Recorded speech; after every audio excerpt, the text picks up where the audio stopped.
Dong, like many farmers, had a problem with animal waste.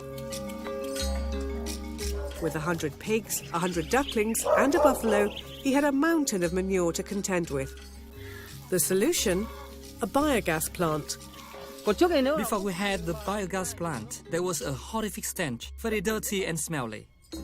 If the manure is not treated well, it spreads around smell, it spreads around diseases, and it's an unhealthy environment. SNV, a Dutch development organisation, joined forces with Vietnam's Ministry of Agriculture and Rural Development to bring biogas plants to rural areas. This allows farmers like Dong to turn unhealthy waste into a valuable resource. The farmer feeds the biodigester every day when he's cleaning the manure.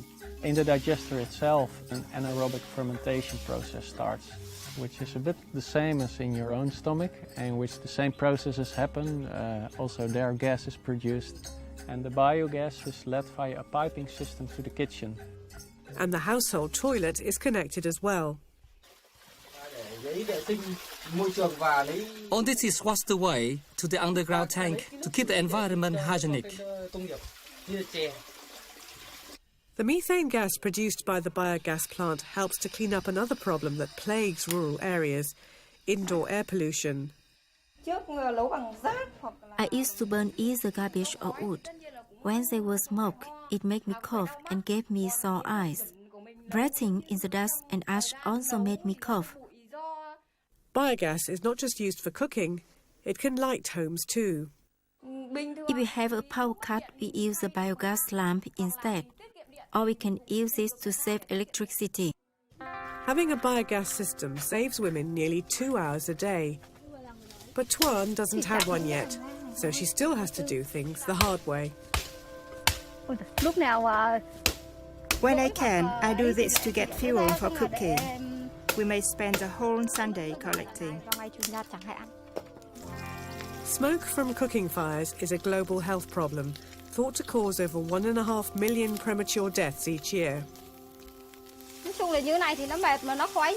It is very smoky. If we don't open the window, it is impossible to cook.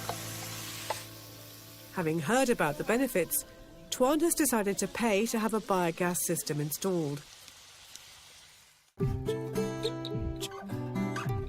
The joint programme run by SNV and the Ministry of Agriculture trains masons, promotes and markets the benefits of biogas in the countryside and provides a small subsidy for installation. Bai Yi is a head mason who's built 1,000 biogas plants since 2006. There are many steps in building a biogas plant. First, we prepare the surface. Then comes digging a hole, preparing materials, asking the owner to buy the materials, brick, sand, cement and stone. The aim of SNV and the Vietnamese government was to create a national market for biogas plants strong enough to thrive even after their joint programme finished. The masons also receive from the program business training, and some of those masons are very successful, so they can even construct outside of the program. By the end of 2009, over 78,000 biogas plants had been built within the government programme. Nearly 400,000 people have benefited, saving 167,000 tonnes of CO2 each year. And the masons construct many plants for private customers outside the programme too. The construction of all these biogas systems has created thousands of jobs in rural Vietnam. If the program ends, I will keep on building biogas plants as long as there is a demand. I'm very happy as people are calling me all the time. I have a lot of work to do.